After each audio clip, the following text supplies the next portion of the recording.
Vale. Muy bien, pues buenos días y gracias por venir a los que estéis aquí y por conectarse a los que estén por streaming. Seguimos todavía con estas modalidades mixtas de comparecencias ante la prensa por razones obvias, que es una manera de recordarnos que la pandemia pues parece que estamos teniendo éxito en su solución, pero bueno, sigue aquí y por tanto sigue condicionando no solamente este tipo de actos, sino digamos la vida social y también la vida económica. Por tanto, lo primero que hay que decir es que a pesar de que a veces da la impresión de que la pandemia ha desaparecido, pues sigue aquí, hay que seguir haciendo esfuerzos, hay que seguir vacunando, hay que extender la vacuna lo más posible y sobre todo, y desde el punto de vista de los sindicatos, pues hay que seguir reconociendo la labor de aquellos trabajadores, los sanitarios, entre otros, que han estado en primera línea durante esta crisis. Bueno, nosotros el objeto de la convocatoria es la reunión que hemos realizado, las dos comisiones ejecutivas regionales, la de UGT y comisiones obreras, aprovechando dos cosas. La primera, que por primera vez en muchos años ha coincidido prácticamente la elección de las dos comisiones ejecutivas justo antes del verano. Renovamos nuestras direcciones nosotros en el mes de abril, comisiones obreras en el mes de mayo, y por distintas circunstancias no habíamos podido realizar esta reunión, pero creemos que es una fecha propicia al principio de curso para hacer balance de cómo están las cosas ante la nueva situación que parece que se abre desde el punto de vista económico y del empleo, y porque creemos que es un momento crucial en el diálogo social tanto en España como en Aragón. Decimos que vivimos un momento distinto porque he hablado antes de la extensión de las vacunas y, por tanto, del control de la pandemia desde el punto de vista sanitario, pero también es cierto que las perspectivas económicas empiezan a ser mejores. Ayer mismo creo que se revisaban datos por parte del Gobierno de España y se confirma que España va a estar a la cabeza de la recuperación económica en Europa durante los dos próximos ejercicios y que, por tanto, vamos a poder recuperar la economía. Otro tanto debería pasar con el empleo, pero seguramente será con más lentitud y además no de la manera que a nosotros nos hubiera gustado. Es verdad que se destruyó empleo precario durante la crisis, durante los primeros tiempos de la pandemia, y lo que se está creando ahora mismo, a pesar de que a veces se dicen otras cosas, pues vuelve a ser empleo precario. Empleo precario y en algunos casos empleo sumergido, que fue el que también se destruyó en gran medida durante la pandemia. Hemos estado haciendo un repaso de cuál es la situación. Hemos estado valorando esas buenas perspectivas económicas, pero hemos constatado que existen todavía riesgos e incertidumbres que habrá que ver cómo evolucionan en las próximas semanas, en los próximos meses, para ver si la recuperación económica realmente se consolida. Son incertidumbres, la primera de todas, por supuesto, la propia pandemia. Es evidente que vamos bien, pero nadie nos libra de que volvamos a tener algún tipo de recaída, alguna nueva ola que pueda ralentizar la situación económica. Hay riesgos que no son propiamente asociados o directamente asociados a la pandemia, pero sí que están en su periferia, como son los riesgos ligados a los problemas de suministro que está sufriendo la industria, problemas de suministro de semiconductores, problemas de suministro de materias primas, encarecimiento del transporte, que vamos a ver también cómo evolucionan y si permiten que la economía despegue de manera abierta. Hay incertidumbres normativas. Durante la pandemia se han puesto en marcha algunos mecanismos que han permitido salvar empresas y salvar empleos. Vamos a ver cómo continúa eso. Estamos en las mesas o están nuestras ejecutivas confederales en las mesas de negociación de prórroga de los ERTEs. Y hay incertidumbres ligadas, porque eso no se ha despejado todavía del todo, a cómo se gestionarán los fondos europeos que deben servir para relanzar la economía y para transformarla.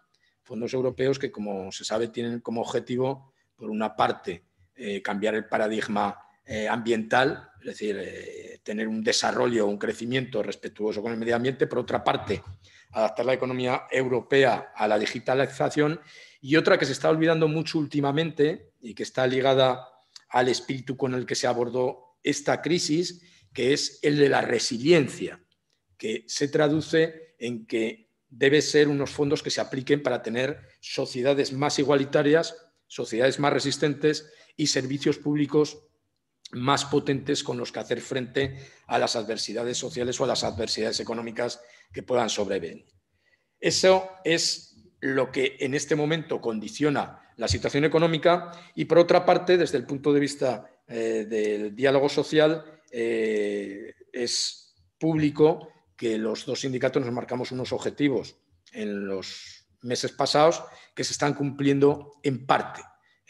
Se ha firmado una reforma de las pensiones que aborda solo algunos aspectos de las pensiones, la revalorización fundamentalmente y la separación de gastos entre la Seguridad Social y la Hacienda del Estado. Se ha firmado un acuerdo para el salario mínimo interprofesional que afecta solamente al año 2021 y con una subida que consideramos razonable, pero que se tiene que prolongar en los años 22 y 23 para llegar al objetivo del 60% del salario medio, y queda pendiente seguramente la parte más difícil del diálogo social, que es la de la derogación de las reformas laborales. Por tanto, ese diálogo social, esos flecos pendientes del diálogo social van a condicionar obviamente el trabajo sindical durante los próximos meses. Además, son flecos que hay que cerrar por compromisos con la propia Unión Europea para que lleguen los fondos. Y por último, desde el punto de vista de la articulación de la negociación colectiva estatal, queda pendiente, o sería nuestro deseo, que se pudiera negociar con la patronal un nuevo acuerdo de negociación colectiva que permitiera mejorar, dignificar los salarios más allá del salario mínimo interprofesional y, digamos, que articular la negociación colectiva en el conjunto del Estado. Este sería el marco estatal que tenemos, y en Aragón hemos hecho un repaso también de cuál es la situación. En Aragón la crisis económica golpeó en menor medida que en el conjunto de España por la razón de la propia composición de nuestro sistema productivo. No estamos tan dedicados a los servicios, sobre todo a los servicios de turismo, como en algunas otras partes de España. Por tanto, la recuperación debería ser más rápida, pero seguramente la crisis de componentes de la que hablábamos antes nos va a afectar más que a otras partes de España, precisamente por nuestro grado de industrialización. Lo que fue una ventaja durante la crisis, a lo mejor ahora es un inconveniente a la hora de encauzar debidamente la recuperación. Y en materia de empleo, pues Aragón ha recuperado, según los datos que tenemos del segundo trimestre de la EPA, veremos este mes que viene los del tercer trimestre, la mitad del empleo que se perdió durante la crisis. Se perdieron 24.000 empleos, se han recuperado 12.000. Nos falta, por tanto, 12.000 de recuperar todavía, y además con las mismas características que hablamos en el caso de España. Estamos hablando de empleo que se está recuperando con las mismas características de precariedad que en el conjunto de España y que existía antes de la crisis. Y en Aragón, pues nuestros objetivos ahora mismo son los objetivos de relanzamiento del diálogo social. En primer lugar, con una revisión de la estrategia aragonesa de recuperación, una revisión que desde nuestro punto de vista tiene que pasar por dos aspectos. Primero, por un fortalecimiento de los servicios públicos, y aquí hablamos fundamentalmente de los servicios públicos sanitarios, no solamente por razón de la crisis de la COVID, sino porque la crisis de la COVID ha, digamos, dejado aparcados algunos otros servicios sanitarios que ahora deben recuperarse. Estamos hablando de listas de espera, estamos hablando de determinados programas de detección de enfermedades, estamos hablando de la atención sanitaria global. La enseñanza, que debe reforzarse porque creemos que va a ser en el futuro un elemento estratégico de transformación de nuestra economía, de nuestro mercado de trabajo, y los servicios sociales, que últimamente se habla menos de ellos, que estuvieron en el centro de la crisis sanitaria en los primeros momentos, donde se vivió una situación que, digamos, fue la más negativa de toda la pandemia y que no debemos olvidarlos porque debe ser un objetivo reforzarlos aprovechando también los fondos europeos. Y dentro de esa estrategia, obviamente, hay un elemento que no teníamos cuando la firmamos en julio del año pasado, que es el elemento de los fondos europeos, de las líneas de los fondos europeos, que ya están más o menos definidas. Hemos participado los dos sindicatos en las reuniones previas que ha habido para definir las líneas estratégicas que marcaba el Gobierno de Aragón, como se sabe son 6, y ahora queremos seguir participando en la aplicación de esos fondos, tanto en lo que se refiere a la participación de las empresas que se presenten a las convocatorias estatales, como a las convocatorias que pueda hacer el Gobierno de Aragón para aprovechar los fondos que tiene que gestionar.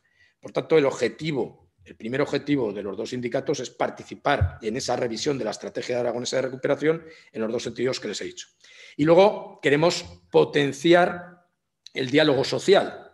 El diálogo social, que es un valor de la sociedad aragonesa que se pone muchas veces de manifiesto, que recibe muchas alabanzas, pero que tiene que ser mantenido día a día. El diálogo social no es un objetivo que se alcance con determinadas leyes o con determinados acuerdos, sino que tiene que ser renovado permanentemente. Y en ese sentido queremos seguir profundizando en los aspectos que tienen que ver con los programas de empleo. Estamos hablando aquí de programas que afectan a jóvenes, a mujeres, que afectan a mayores de 45 años. La estrategia aragonesa por el empleo tiene que renovarse. En segundo lugar, queremos seguir profundizando en las políticas que llevamos ya muchos años negociando con la patronal y con el Gobierno de Aragón en términos de igualdad, de prevención de riesgos laborales, pero en cuanto al diálogo social con el Gobierno de Aragón, queremos que ese diálogo se abra a otras parcelas de la actividad del Gobierno y, por tanto, a otros departamentos. No nos queremos quedar solamente en el Departamento de Economía, sino que queremos que el diálogo social se extienda a departamentos como puede ser el de Industria o puede ser el de Servicios Sociales. Creemos que es una tarea pendiente del diálogo social en Aragón extenderlo a esos departamentos en los que los trabajadores tienen intereses y que, desde luego, tienen que articular sus propias mesas. Y ya, por último, como objetivo de ese diálogo social aragonés, pues estamos empeñados, junto con la patronal, en definir un acuerdo de negociación colectiva bipartito, apoyado por el Gobierno de Aragón, pero bipartito entre empresarios y sindicatos, que nos permita mejorar todavía más ese clima de diálogo social de la comunidad autónoma y, sobre todo, las relaciones laborales dentro de nuestra comunidad. Estos son los aspectos de los que hemos estado hablando, con algunas acciones concretas, y yo creo que, por mi parte, y esperando las preguntas posteriores, pues ya le dejo a Manolo que lo desarrolle más.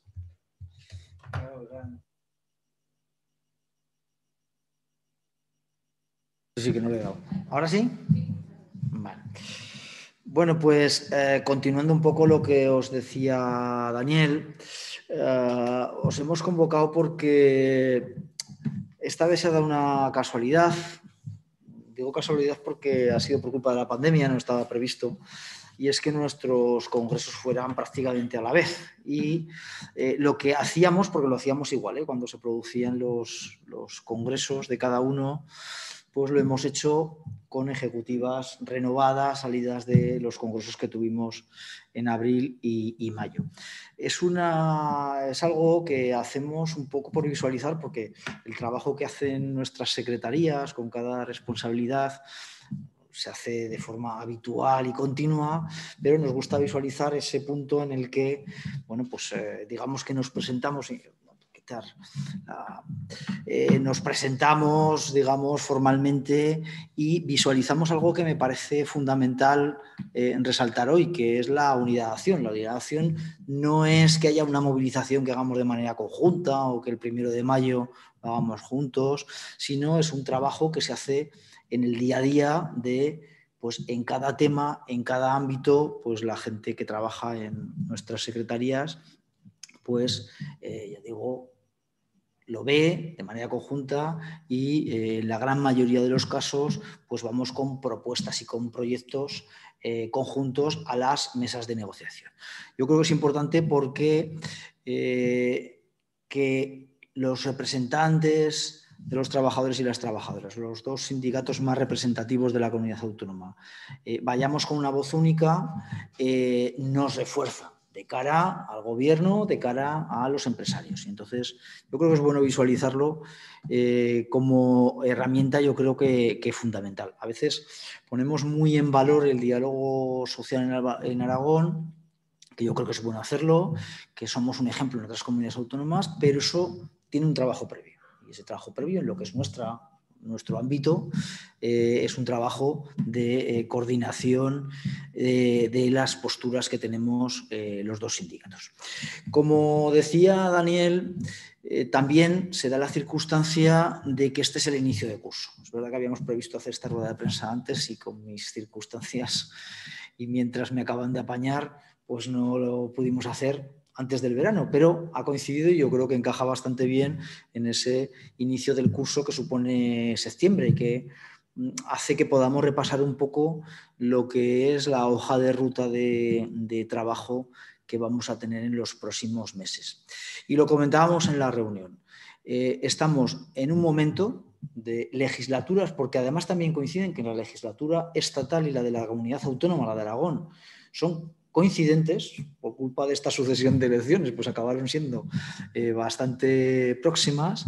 Estamos en un momento de las legislaturas en las que se va a decidir cuál es el camino que van a tomar. Y por tanto, yo creo que es bueno que los sindicatos mayoritarios digamos esa reflexión y digamos un poco hacia dónde creemos que tienen que ir. Y pues queremos coger como elementos aquellos problemas que ya teníamos antes de la pandemia, la vida existía antes de que viniera el coronavirus. Lo que hemos hecho durante estos meses, prácticamente año y medio ya, en el que se ha trabajado mucho y se han tomado muchas medidas y con esa situación previa que existía y que en muchos casos existe, las medidas que hemos tomado y un poco el análisis de lo que hemos hecho durante estos meses, podamos ponernos a trabajar de cara a lo que ya comentaba Daniel y es la recuperación. La pandemia empieza a estar con un control, digamos, desde el desconocimiento sanitario, que seguimos teniendo todos, pero parece que estamos en un control. Yo creo que hay que seguir priorizándola, hay que hacer un llamamiento a que la vacunación se extienda todavía más de lo que estamos, de manera que consigamos pues, llegar a una situación lo más normal posible, pero es verdad que seguimos teniendo incertidumbre de que podríamos tener aún consecuencias con nuevas olas. Es algo que todavía no sabemos si las variantes o no afectarán a la vacunación. Pero sí que es verdad que ya tenemos una foto de salida de lo que ha ocurrido y, bueno, pues un poco la previsión de lo que puede venir. Y ahí es donde pues, nosotros queremos bueno, pues dar nuestra opinión sobre que no podemos cometer errores pasados. Por tanto, debemos de aprovechar de lo que hemos hecho durante estos meses, de aprovechar algunas medidas que se han puesto en marcha, todo lo que tiene que ver con lo que nosotros llamamos el escudo social, que tiene que ver con los ERTES, que tiene que ver con protecciones como el ingreso mínimo vital, que tiene que ver con cuestiones como que no te puedan cortar la luz, que no te puedan echar de tu vivienda. Creo que hay que empezar a darles continuidad. Ese escudo social hay que mantenerlo. Por tanto, tenemos que sacar esas conclusiones de la pandemia y, evidentemente, tenemos que recuperar la solución de los problemas que teníamos. Antes de la pandemia había una profunda precariedad y una profunda desigualdad social, que en muchos casos tenía que ver con medidas que se tomaron en la crisis de 2008. Durante esos años en los que se pusieron múltiples medidas de recortes y de austeridad. Y nosotros creemos que este es el momento adecuado para revertir esas reformas y volver a una situación al menos en la que haya mucho más equilibrio entre la mayoría social y el ámbito, digamos, más empresarial, ¿no? Que es la que propició aquellas reformas en general. Y por tanto, ya digo, creo que estamos en el momento de definirlas. Ya ha comentado Daniel que algunas cosas se han hecho. En el ámbito de las pensiones se ha revertido la reforma de 2013. Los elementos más negativos de esa reforma se eliminaron en el acuerdo que tomamos antes del verano. Pero es verdad, tenemos una segunda parte. El acuerdo de las pensiones marcaba una hoja de ruta sobre determinados temas que teníamos que negociar ahora antes de final de año. Y por tanto, pues bueno, ahí tenemos un recorrido que hacer. Y bueno, pues ahí, pues como siempre que se da una negociación, pues alguna preocupación, porque a veces el ministro que es dado a ello, pues tiene algunas declaraciones un poco, bueno, que no van en la línea de lo que hemos negociado y de lo que se ha hablado. En el tema del salario mínimo, ¿no?, que también hemos comentado. Yo, sinceramente, creo que la postura de COE en todo el ámbito de la negociación del salario mínimo es muy criticable. Porque pues, se nos dicen cosas como que no se les ha tenido en cuenta, que mire usted, que se ha llegado a un acuerdo sin ellos, cuando iniciamos las negociaciones para subir el salario mínimo en enero. Hemos tenido 3 rondas de negociaciones, 3. Una entonces, que es cuando se tenía que haber subido, otra un poco antes del verano y esta de septiembre. Y ellos han ido a una negociación siempre con la negativa a subir. Y negociar es negociar. Nosotros estábamos proponiendo, en la negociación del salario mínimo, que se subiera como mínimo el IPC. Y el IPC de este año, a día de hoy, está en el 3,3%. Finalmente, el acuerdo al que se ha llegado es del 1,6%. Por tanto, nosotros sí hemos ido a esa negociación con cierta flexibilidad. Y sin embargo, pues ya digo, otros empezaron con el 0 y acabaron con el 0. Ya digo, si uno va a negociar, es a negociar. Y si va a bloquear, es a bloquear. Yo creo que es importante el acuerdo del salario mínimo porque demuestra que si alguien quiere bloquear las negociaciones sociales, no se le debería de permitir. Y yo creo que es importante que eso se manifieste. Más que la subida, que como decía Daniel, es una subida que a nosotros nos hubiera gustado que al menos mantuviera el poder adquisitivo del salario mínimo. En todo caso, vamos a estar muy atentos porque esto también es algo que vamos a empezar a negociar otra vez ya. El del 2022 está prácticamente encima. Y es verdad que el gobierno se ha comprometido a una hoja de ruta en el año 22 y en el año 23. Pero eso hay que ponerlo encima de la mesa y hay que plasmarlo. Y en el tema de la reforma laboral, pues es que, claro, hemos vuelto a abrir la mesa de la reforma laboral y aquí voy a repetir un poco lo que he dicho en el salario mínimo. Esta es la tercera vez que abrimos la mesa de la modificación de cuestiones laborales para modernizar, así se llama, modernizar nuestro mercado laboral. La abrimos ya con la anterior ministra de Trabajo, Magdalena, ¿cómo se llamaba? Magdalena Valerio, la abrimos ya entonces. Estuvimos hablando de temas entonces en el que cerramos textos. La volvimos a abrir previa a la pandemia, un poquito antes, con la actual ministra, doña Yolanda Díaz. Se paró por culpa de la pandemia, era normal, pero decir, eso no es criticable, se paró y estábamos en otras cosas. Y hemos vuelto a abrirla por tercera vez. Y tenemos textos ya cerrados de estas negociaciones. No vaya a ser que lleguemos ahora otra vez a oírnos que no se ha tenido en cuenta o que no se ha hablado de las cosas. Porque es que le hemos dado un montón de vueltas, en concreto a 4 temas, que son la inaplicación de los convenios, la prevalencia del convenio de empresa sobre el sectorial, la subcontratación o la ultraactividad. Entonces, es que son temas que llevamos hablando y que le estamos dando vueltas y vueltas y es que a veces las negociaciones es que no dan de sí, es que no sé muy bien qué más vueltas le vamos a dar. Y además tenemos abierto, esta mesa, hemos abierto temas de contratación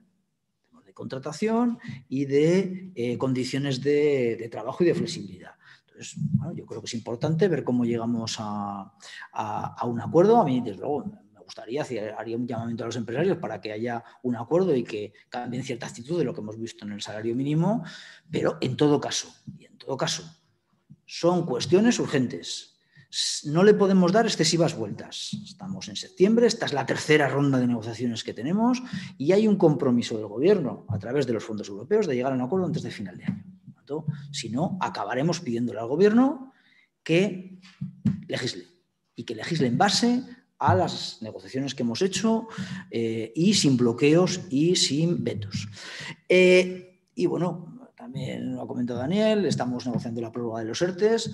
Yo creo que tiene que haber prórroga y en eso estamos los 2 sindicatos. Ayer hubo ya, se empezó a hablar, el gobierno ha hecho una primera primera propuesta para esta prórroga, que podría llegar hasta enero del año que viene. En todo caso, creo que dentro de la negociación de la reforma laboral deberíamos de empezar ya a sentar las bases de un sistema de ERTEs permanente. Eso existía en otros países, principalmente en Alemania, pero creo que hay que empezar ya a darle esa forma que queremos al sistema de ERTEs, que no acaban siendo más que reducciones de jornadas negociadas con apoyo de la Administración cuando vienen mal dadas. Y por tanto hay que empezar a darle, ya digo, esa forma. Y tenemos pues, encima los fondos europeos. Aquí ya la mezcla, ya ahí pasaré ya a Aragón, pues claro, está muy mezclado lo de las administraciones. Ya sabéis, va a haber dinero, está habiendo muchísimos proyectos.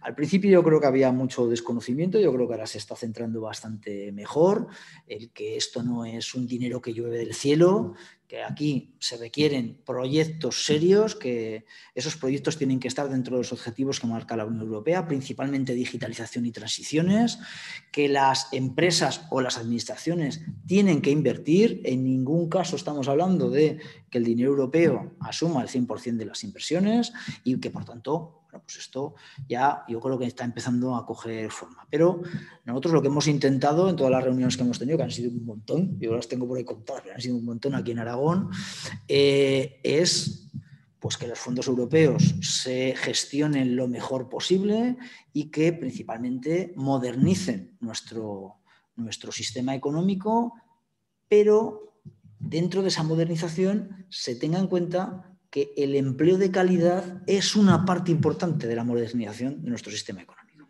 Si seguimos apostando por sectores precarios, pues lo que tenemos son empleos precarios. Por lo tanto, hemos querido poner un poco el punto en ese ámbito. Y ahí, pues bueno, la semana pasada tuvimos una reunión con el Gobierno de Aragón para relanzar la estrategia. Nosotros la propuesta que hicimos los dos es que tenemos que analizar la situación y que tenemos que priorizar partes de esa estrategia. Yo creo que la estrategia todavía tiene validez, pero claro, hay que priorizar y la estrategia se firmó en medio de la pandemia, en medio del inicio de la pandemia y bueno, ahora tenemos que ver un poco eso. Y ya lo comentaba Daniel, tenemos una preocupación en el sentido de que querríamos que el diálogo social se extendiera a más ámbitos del gobierno. Creo que hay cuestiones importantísimas que tenemos que hablar con el gobierno y que están en distintos departamentos. Unas están en industria, otras están en educación que tienen que ver con la formación, otras están en servicios sociales que tienen que ver principalmente con la protección. Yo creo que la peor foto de la pandemia claramente ha sido el tema de la dependencia y de las residencias. Nos gustaría hablar con el gobierno de eso. Nos gustaría que pudiéramos darle una vuelta a todo lo que ha pasado y a lo que queremos en ese ámbito. Y luego hay algunas otras cuestiones, bueno, pues que sí que también tienen que ver con esto de... A veces hablamos, por ejemplo, de esto de los problemas que está habiendo con la globalización y la crisis de los microchips. No sé, a veces se habla un poco alegremente, ¿no? Fijaros, cuando hablamos de digitalizar la sociedad, hablamos de un concepto que está muy bien, pero que luego hay que aterrizar. La sociedad se digitaliza con cosas que se tocan, con aparatos, y se digitalizan con software, con lo que hace funcionar los aparatos. Y en general en Europa hemos perdido pie con esto. Casi ninguno de los móviles que tenemos aquí encima de la mesa son europeos. Yo diría que ninguno de los que tenemos están fabricados aquí, pero tampoco el software. Entonces, claro, digitalizar la sociedad tiene que ver también con invertir, con hacer inversiones en ese ámbito. Entonces, claro, al final, cuando se dice de poner una fábrica de microchips en Europa o ponerla incluso en Aragón, que se habla, pues claro, es que necesitamos a alguien que diseñe el software y que diseñe los chips antes de ponernos a fabricar. Y eso...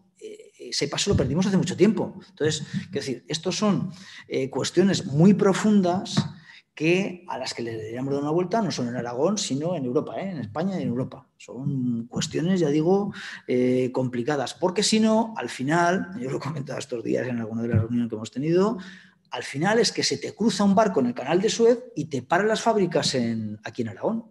En Aragón Aragón y en toda Europa, pero quiero decir aquí. ¿Por qué? Pues porque hay componentes fundamentales de lo que aquí se fabrica que vienen así y que no vienen de otra manera y que no hay manera, ¿eh? O si apostamos por la digitalización, pues resulta que los microchips están yendo más a los ámbitos tecnológicos de la informática porque está habiendo un boom de necesidades de la informática por culpa de la pandemia. Todos nos conectamos al final con estos temas y los fabricantes de microchips están llevando esos microchips a esos ámbitos de la informática que producen más dinero que a otros ámbitos industriales. Quiero decir, estas son cuestiones de las que tenemos que hablar y de las que tenemos que ver con los fondos y que además no solo es en Aragón, sino que yo creo que superan ese ámbito. Por tanto, ya digo, tenemos unos meses para trabajar mucho. Nosotros lo que querríamos es que pudiéramos recuperar durante estos meses muchos de los derechos que perdimos y que pudiéramos entrar en muchas medidas que nos permitan, ya digo, modernizar nuestra estructura económica, pero también nuestro mercado laboral, ganando derechos y creando empleo de calidad. Porque si no, ya digo, si al final volvemos a los sectores de siempre y volvemos a la precarización del mercado de trabajo, pues volveremos a la conflictividad social que hemos conocido en los últimos años desde 2008.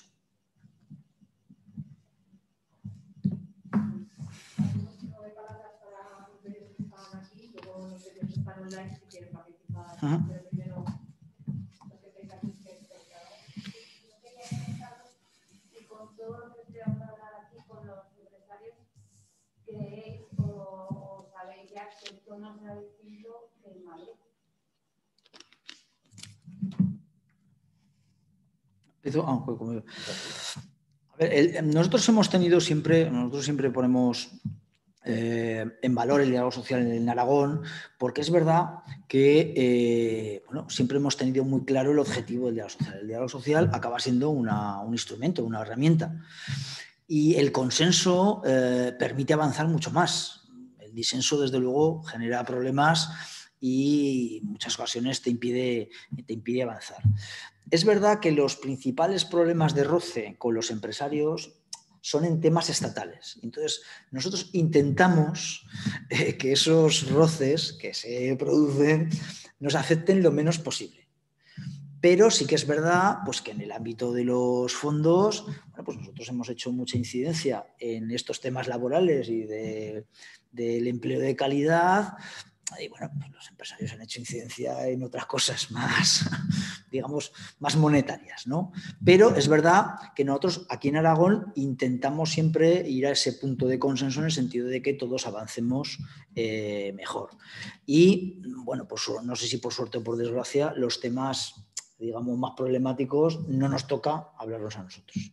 Pero sí que es verdad que, lo decía Daniel, estamos intentando montar un acuerdo aquí sobre negociación colectiva y a nosotros nos gustaría pues, que allí pues, pudiéramos avanzar en indicaciones a la negociación colectiva en Aragón que nos permita mejorar, ¿no? Pues vamos a ver si podemos avanzar por ahí y si no nos encontramos con frenos que en otros lados tenemos. Porque, en este momento, en el ámbito estatal, no tenemos un acuerdo de negociación colectiva. El acuerdo acabó en diciembre de 2020. Y este año los empresarios no se han sentado a negociar con nosotros. Vamos a intentar negociar para el año que viene, pero no se han sentado a negociar. Bueno, vamos a ver si en Aragón podemos superar ese bloqueo. Sí, bueno, lo ha dicho Manolo y es así. Los temas realmente espinosos se negocian en Madrid y, por tanto, aquí digamos que nos libramos de esa conflictividad. Pero también hay temas conflictivos, ¿eh? Cuando hablamos de las competencias del Gobierno de Aragón, no solamente en materia laboral, sino en general, es obvio que nosotros apostamos por cosas que los empresarios no. Los empresarios últimamente, cuando se les oye hablar, hacen mucho hincapié, por ejemplo, en que hay que empezar a recortar el empleo público y el gasto público. Y nosotros en eso no estamos de acuerdo. Es obvio que durante la crisis todos hemos estado de acuerdo en que había que reforzar los servicios públicos, por eso hacía hincapié yo antes en la tercera pata de los fondos europeos, que es la resiliencia, y nosotros vamos a seguir defendiendo que los servicios públicos básicos que los prestan las comunidades autónomas tienen que fortalecerse y, por tanto, tiene que haber más gasto en servicios públicos.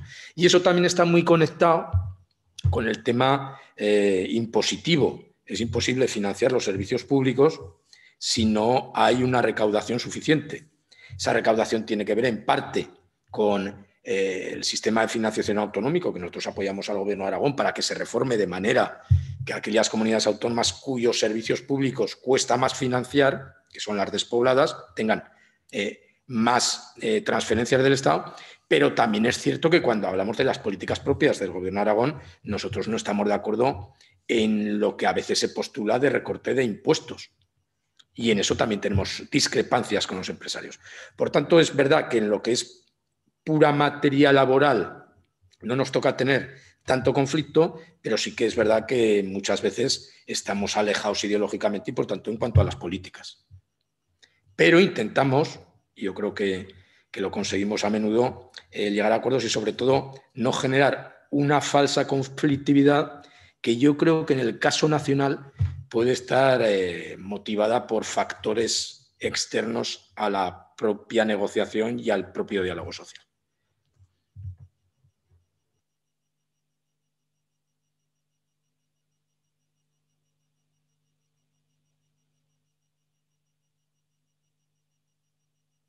¿Una pregunta más? No sé si había alguna... ¿Y alguna por allá? ¿Tampoco? Pues eso es que lo hemos contado todo. Y no hemos generado dudas. Oye, pues muchas gracias por venir. Por venir.